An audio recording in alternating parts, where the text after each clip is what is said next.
Hello and welcome back. I'm Vok250 and I just went and saw James Bond Skyfall.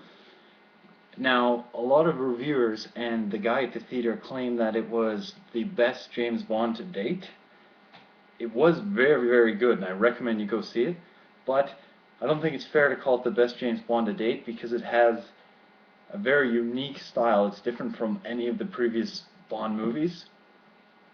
I've seen almost all of them. I think the exception of maybe three or four. I went and saw this with my buddy James, and he has a review channel. And just because he wanted me to, you can link to it there, wherever.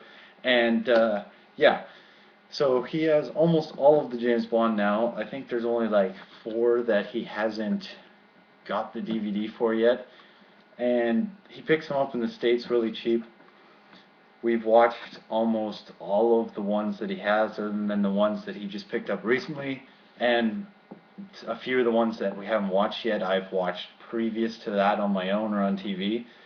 And basically, what I noticed is that the different actors for James Bond kind of have their own character, their own style, and the movies kind of fit that as well. And this one did something very different that I really haven't seen before. It was almost more an atmospheric movie, based a lot more around the tension. There's some good character development, but the real meat of the movie was just in good action sequences, really good settings and atmosphere, and great cinematography with like the camera angles and the background music. It's hard to describe, but it was almost more like watching a Lord of the Rings movie in the way that it had uh, the music and the set was playing a huge role in each scene for setting the atmosphere for the scene, and it also tied in a lot of what reminded me of sci-fi elements, like near the start of the movie, it had a really good section that was in the city. I'm trying not to give any spoilers, but basically it reminded me of like Deus Ex, the first one, or Human Revolutions, and it reminded me also of like Blade Runner and basically any futuristic sci-fi. And in all, the game had a very perfect dark feel, like the original one on the N64. It reminded me a ton of that game. I really enjoyed it. I think that this, for Daniel Craig, it had a very unique Bond character, and this style of movie definitely could go very far away. Everyone that I've talked to enjoyed it a lot. I enjoyed it a lot. It was different though from a Bond movie, but it had some of the key elements, of course. But you have to go see it. The atmosphere plays such a key role in this that it wasn't really like any of the previous Bond movies in that way. And some of the previous Bond movies, like Pierce Brosnan, his Bond movies were almost more like the pure action movie followed a very simple formula for an action movie. And one of my favorite guys, Sean Connery, his they were more like a political thriller. I found that in his James Bond character got a lot of stuff done by having friends and powerful connections and socializing with more people versus Pierce Brosnan was more of a run and gun. Daniel Craig in this one, it was almost more around character development.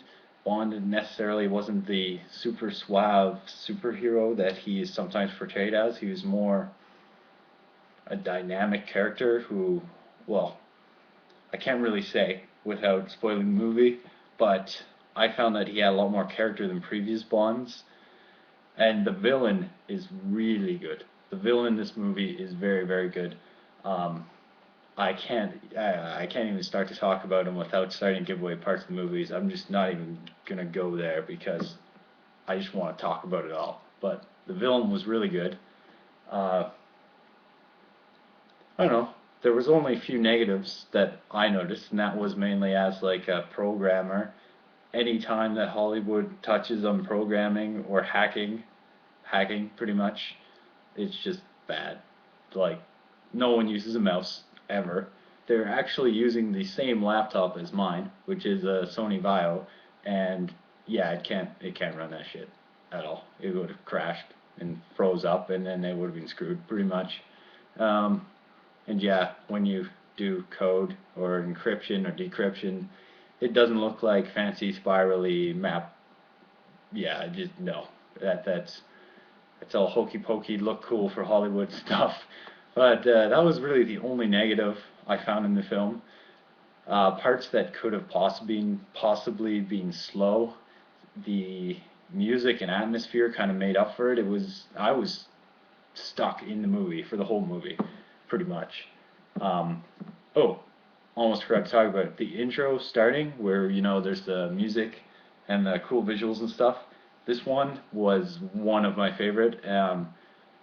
No, I'd say this one is my new favorite for sure for an intro.